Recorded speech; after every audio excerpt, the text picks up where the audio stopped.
একটা মেয়ের মানসিক প্রচেষ্টা আর শারীরিক পরিশ্রমে একটা সাধারণ সংসারকে অসাধারণ সুখের নীড় গড়ে তুলতে পারে। আমি কাজল, ব্লগ বাই কাজলের নতুন একটি ব্লগে বড়দের প্রণাম জানাই আর ছোটদের স্নেহভরা ভালোবাসা। আশা করি আপনারা সবাই খুব ভালো আছেন, আমিও ভালো আছি। আর আমার একটা নতুন ব্লগে আপনাদের আবারও অনেক অনেক স্বাগত। যারা আমার ভিডিও দেখেন তাদের অসংখ্য ধন্যবাদ। আর যারা ভিডিও দেখেন অথচ চ্যানেলটি সাবস্ক্রাইব করেননি, যদি ভালো লাগে আমার চ্যানেলটি আপনি সাবস্ক্রাইব করতেই পারেন। আর হ্যাঁ, অবশ্যই ভিডিও দেখে ভালো লাগলে একটা লাইক দিতে আর কমেন্ট করে জানাতে ভুলবেন না। আপনার একটা লাইক, একটা কমেন্টই আমাকে অনেক দূর এগিয়ে নিয়ে যেতে পারে। কথা বলতে বলতে সকালবেলায় চলে এসেছি রান্না বান্না করতে। যারা আমার রেগুলার ভিডিও দেখেন, আমি প্রত্যেক দিনই সকাল 4:45টায় উঠে 5টার মধ্যে রান্না বসিয়ে দিই। এটা হয়তো আপনারা দেখে থাকেন। আমার সন্তান আর আমার স্বামী যেহেতু সকাল 7টার মধ্যে বেরিয়ে যায়, তাই আমাকে সকাল সকাল রান্না বান্না করতেই হয়। আর জানেন তো, একটা মেয়ে চাইলে সমস্ত কিছুই পারে যদি সে মানসিক দিক থেকে প্রস্তুত হয়। আর হ্যাঁ, অবশ্যই শারীরিক শ্রমেরও দরকার। আমি যখন নতুন বিয়ে হয়ে আসি বন্ধুরা, তখন না একটা সবজি বানাতেই কত টাইম নিয়ে নিতাম, একটা জামা কাপড় ধুতেও অনেক সময় নিতাম, কারণ তখন ছিল আমার মেয়েবেলা থেকে নতুন নতুন বিবাহিত জীবন। তারপর আস্তে আস্তে কবে যে সব কিছু এত তাড়াতাড়ি করতে শিখে গেলাম, কোনোদিন বুঝতেই পারিনি। আর তাড়াতাড়ি করার জন্য বেশ কিছু টেকনিক আমি ব্যবহার করি, যেমন এই যে ডাল আর ডিমের মশলাটা একসাথে কষিয়ে নিলাম, যাতে খুব তাড়াতাড়ি হয়ে যায়। মানে দুটো মশলা করতে আর আলাদা টাইম আমার লাগলো না। ওখানে সবজিগুলো হয়ে যেতে ফলগুলো জলে ভিজিয়ে রেখেছিলাম, আর তারই ফাঁকে ফাঁকে পেঁপেটাও কেটে নিয়েছিলাম।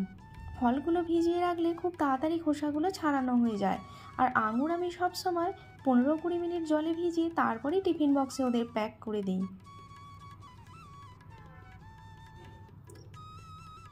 একটা মেয়ে চাইলে সমস্ত কিছু তার মানসিক শক্তি দিয়ে জয় করে নিতে পারে।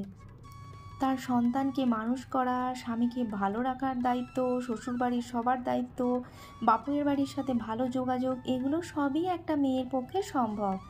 যা মনে হয় পৃথিবীতে অন্য কোনো জাতি আর পারে না, যেটা নারী জাতি পারে। আর আপনাদের সাথে গল্প করতে করতে ওখানে টিফিন বক্সগুলো প্যাক করে চলে এসেছি আমার সোনার চুল বেঁধে দেওয়ার জন্য। জানেন তো, সোনার এখন ভীষণ শখ হয়েছে ও চুল রাখবে, আর ও তো একা একা চুল বাঁধতে পারে না, তাই আমাকেই বেঁধে দিতে হয়। এও একটা বিশেষ শিক্ষা, মানে মা হওয়ার সাথে সাথে আরও আমাদের অনেক দায়িত্ব বেড়ে যায়। যখন ছোট ছিল তখন ছিল এক আলাদা দায়িত্ব, এখন বড় হয়ে গেছে, এখন ওর পড়াশোনার দায়িত্ব, ওর ভালো মন্দ দেখার দায়িত্ব, ওর কেয়ার করার দায়িত্ব। যখন ছোট ছিল তখন শুধু ওর কেয়ার করারই দায়িত্ব ছিল। তো বন্ধুরা, শুধু তো সংসার সামলালে হবে না, নিজেকেও একটু ঠিক রাখতে হবে। তাই এই যে ঘরটা দেখুন আমার লণ্ডভণ্ড হয়ে রয়েছে। ওরা চলে যাওয়ার পর আমি এই লণ্ডভণ্ড সংসারটার দিকে আর না তাকিয়ে আগে একটু নিজের কেয়ার করে নিই, তারপরে আবারও শুরু করি কোমর বেঁধে এই লণ্ডভণ্ড সংসারটাকে ঠিক করে গুছিয়ে নেওয়ার জন্য। তাই 1 কাপ গরম চা আর বিস্কুট নিয়ে বসে গেছি। হ্যাঁ, তার আগে কিছু ভেজানো বাদাম আমি খেয়ে দুধটা নিয়ে চলে এসেছি। এই লণ্ডভণ্ড সংসারটা দেখে অনেকেই হয়তো ভাববেন, আরে রোজ কি এরকমই থাকে? না, প্রত্যেক দিন বন্ধুরা সকালে আমার এরকম লণ্ডভণ্ড হয়ে যায়। তারপর আমি আমার মানসিক শক্তি দিয়ে আর শারীরিক পরিশ্রম দিয়ে সংসারটাকে আবার নতুন করে গুছিয়ে তুলি। তবে হ্যাঁ, আমার সংসারটা গোছানোর সাথে সাথে আমি নিজেরও যতটুকু পারি যত্ন নিই, কারণ আমি যদি অক্ষম হয়ে যাই তাহলে আমার সংসারটাও অক্ষম হয়ে যাবে। আপনারা যারা সংসার করে অনেক ভাবেন, সংসারের সাথে সাথে একটু নিজের ভাবনাও ভাববেন, কারণ নিজে না থাকলে এই সংসারটাও ঠিক থাকবে না।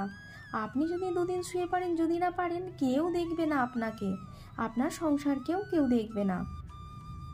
তাই নিজেকে ঠিক রাখার জন্য সংসারের পাশাপাশি নিজেরও যত্ন নেওয়ার খুব দরকার। আর কথা বলতে বলতে সোফাটাও ঝেড়ে দিয়ে ভালো করে পেতে দিলাম। এই যে লণ্ডভণ্ড সংসারটাকে গুছাতে লেগে গেছি। বিছানাটা গুছানো হয়ে গেছে, টেবিলগুলোও মোছা হয়ে গেছে। আর জানেন তো বন্ধুরা, প্রত্যেক দিনের কাজ প্রত্যেক দিন যদি আমরা একটু একটু করে নিই তাহলে না এতটা কষ্ট হয় না। আর দেখবেন রোজ যদি জমিয়ে জমিয়ে রেখে দিই না, একদিন করবো ভাবি সেদিন বেশি কষ্ট হয়। তাই আমি চেষ্টা করি প্রত্যেক দিনের কাজই প্রতিদিন ঠিকঠাক করে করে নিতে। আর এই যে আপনারা আগেই দেখেছেন বেসিন ভরা বাসন ছিল, বাসনগুলো আমি আগেই মেজে রেখেছিলাম, এবার শুধু ধুয়ে নেওয়ার পালা।